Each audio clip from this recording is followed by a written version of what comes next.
नमस्कार मित्रों, मेरा नाम है सुरेंद्र नौटियाल और मैं सेवानिवृत्त खंड विकास अधिकारी और पंचायती राज जो विभाग है उत्तराखंड उसका प्रशिक्षण देने का भी काम करता हूं जनप्रतिनिधियों को। तो आज की जो वीडियो है जो मतदान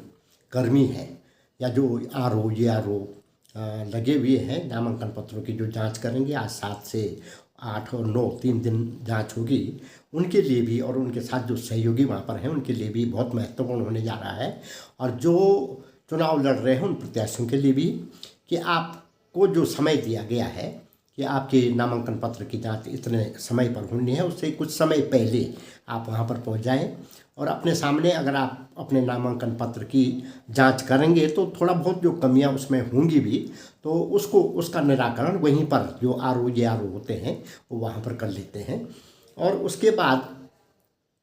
आप जो है आप अगर वहाँ पर नहीं भी हैं उपस्थित, किसी कारण से नहीं आ पाए, आपका अभिकर्ता वहाँ पर हो सकता है या नहीं भी है, तब भी नामांकन पत्र की जांच हो जाएगी। इसमें ऐसा नहीं है कि आप नहीं आई तो आपके नामांकन पत्र की जांच नहीं होगी। अगर आपका सही पाया गया तो वो जो है मान्य होगा, अगर उसमें कुछ कमियां रह जाएंगी तो वो निरस्त भी हो सकता है। इसलिए कोशिश करिए कि आप भी नामांकन पत्र की जांच के समय वहाँ पर रहें। और जो हमारे ये आरओ और उनके सहयोगी हमारे जो भी वहाँ पर हैं जिनकी वहाँ पर ड्यूटी लगी है तो वो बड़े उस थे, मतलब आप समझ सकते हैं कि बहुत ही बहुत जिम्मेदारी से आप देखें कि भाई नामांकन पत्र में कुछ कमियां, क्योंकि ये सब चैलेंजिंग मुद्दे होते हैं और चुनाव की जो पूरी प्रक्रिया है वो कानून के दायरे में होती है और किसी भी छोटी से छोटी कमी पर जो है लोग कोर्ट चले जाते हैं। अभी हम जैसे कल सुन रहे थे कि कोई प्रकरण कहीं का किसी ज़िले का ऐसा आया है किसी ब्लॉक में कि भाई उन्होंने जो है कर दिया कि फर्जी दस्तखत, मतलब किसी महिला के उसके पति ने वहाँ जो है फर्जी हस्ताक्षर उस नामांकन पत्र में किए हैं। तो इस प्रकार के प्रकरण आते हैं, तो इसलिए इसमें बड़ी सतर्कता रखने की ज़रूरत है। और जांच के समय भी आप एक एक चीज़ एक एक बिंदु को बहुत सिंसियरली, जिसको मैं कह रहा हूँ कि वो आप देख लें ताकि बाद में कोई जो है दिक्कत ना आए। उसके बाद जो है आप जो भी जांच में पाए जाते हैं तो उसके बाद आप जो फाइनल लिस्ट होगी तो फाइनल जो लिस्ट होगी वो जाएगी और अल्फ़ाबेटिकली कि भाई जिस प्रकार से जो चुनाव आयोग के निर्देश हैं उस क्रम में OIE जो भी क्रम उसका होता है उसमें आप बहुत सतर्कता से एक एक चीज़ एक एक बारीकी आप देख लें, क्योंकि कभी कभी उसमें बड़ी गड़बड़ हो जाती है। तो हालांकि ये आरओ के बाद आरओ महोदय होते हैं, वहाँ प्रखंड विकास अधिकारी होते हैं या ऊपर के अधिकारी होते हैं, लेकिन अगर आपके मन में शंका है तो उसको आप पूछ जरूर लें अपने ऊपर के अधिकारी को।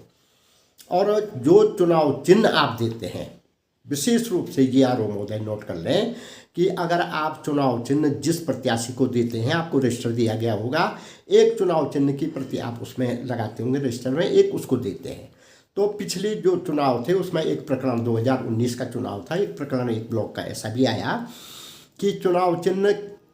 जिस प्रत्याशी का जो चुनाव चिन्ह दिया जाना था तो वो दूसरे को दिया गया, दूसरे को पहला वाला दिया गया।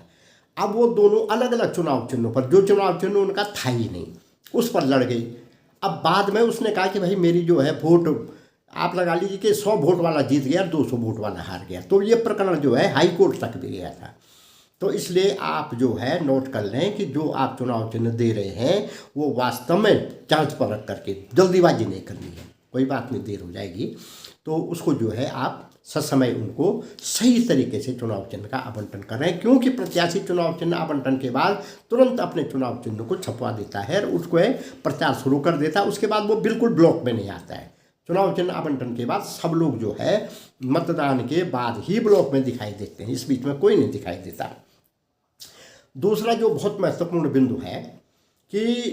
ये विकास खंड के हमारे साथियों के लिए भी है और जो इस मतदान कार्यक्रम में ब्लॉक में लगे हुए हैं कि जब मतपत्र आते हैं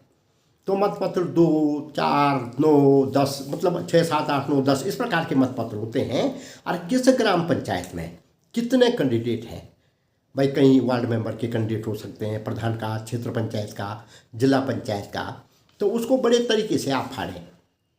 और कम से एक पता चला कि आपने जो है पहले जो है फाड़ने शुरू कर दिए, तो ये आप देख लीजिए कि भाई किस तरीके से हमको जो है इन मतपत्रों को फाड़ना है और उसके बाद गड्डी बनानी है कि भाई किस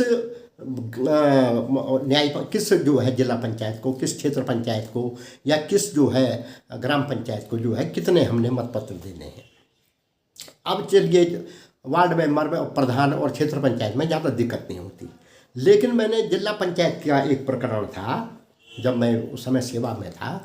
तो क्या होता है कि जो जिला पंचायत क्षेत्र हैं वो न्याय पंचायत के आधार पर नहीं बटे रहते हैं। वो जनसंख्या के आधार पर अगर कहीं जो है उस जिला पंचायत क्षेत्र में अगर जनसंख्या कम हो रही है तो दूसरी न्याय पंचायत का ग्राम पंचायत जो है उसमें मिला दी जाती है। तो होता क्या है कि उस क्षेत्र में माना दूसरे क्षेत्र में 8 जो है 8 कैंडिडेट लड़ रहे हैं और उसी की बगल वाली में 9 लड़ रहे हैं,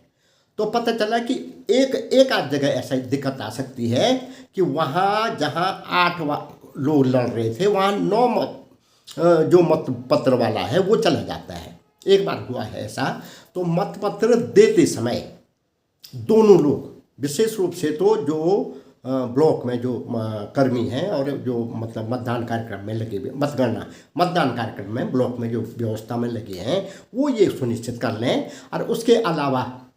जो हमारे पीठासीन अधिकारी महोदय हैं और जो उनकी पार्टी है वो भी जरूर तय कर ले कि भाई जिस गांव के लिए मैं, क्योंकि सब प्रकार के मतपत्र मिलेंगे आपको, वार्ड मेंबर का भी मिलेगा, प्रधान का भी मिलेगा, क्षेत्र पंचायत का भी मिलेगा और जिला पंचायत का भी मिलेगा। तो ग्राम पंचायत में कितने लोग लड़ रहे हैं उतने का मतपत्र है कि नहीं, क्षेत्र पंचायत में कितने लोग लड़ रहे हैं उतने का मतपत्र है नहीं, सपोज 6 लड़ रहे हैं तो सूची आपके पास होगी तो वो आप जरूर देख लें। और जिला पंचायत के मामले में बहुत सतर्कता, क्योंकि वो बड़ा क्षेत्र होता है तो उसमें जो है बिल्कुल सुनिश्चित कर लें कि जितने मेरे को कैंडिडेट है मेरे जिला पंचायत वाला कितने लोग वहाँ लड़ रहे हैं और कितने के मेरे को मतपत्र मिले हुए हैं। तो ये कुछ सावधानियाँ होती हैं, तो ये सावधानियाँ अगर हम रखेंगे तो ये जो हमारा कार्यक्रम है 7 से 9 का हमारा जांच का कार्यक्रम है, 10 से 11 वापसी का भी है। तो अगर कोई वापसी के लिए आ रहा है तो बहुत अच्छी बात है, लेकिन थोड़ा सा आप देख लें कि भाई कहीं कोई दबाव में, वैसे तो आपके पास वो प्रक्रिया होती है, प्रक्रिया के अनुसार आपने देखा कि भाई ये अपना प्रपत्र भर के हमको ले आया है, वापस कर रहा अपना नाम, लेकिन स्वयं प्रत्याशी होना चाहिए। ऐसा नहीं कि कोई आ करके दे दे उसके नाम का फर्जी के सामने अपना नाम वापस लेता हूँ। तो ये आप जो है वापसी की प्रक्रिया 10 जुलाई और 11 जुलाई को होनी है, ये भी आप देख लें। और चुनाव चिन्ह का आवंटन जो 14 जुलाई पहले चरण में, 18 जुलाई दूसरे चरण में है, उसके बारे में मैंने आपको बता दिया है। तो समय समय पर मैं कोशिश कर रहा हूँ कि, क्योंकि साथियों मैं इन मतदान कार्यक्रम से 1983 में जब पहला चुनाव हुआ था तब से लेकर के 2019 तक कई हमने हर स्तर के मतदान हमने कराए हैं। तो इसलिए कुछ मेरा भी कर्तव्य बनता है कि मैं छोटी छोटी जो कमियां रह जाती हैं उस पर आपसे चर्चा करूं। नमस्कार।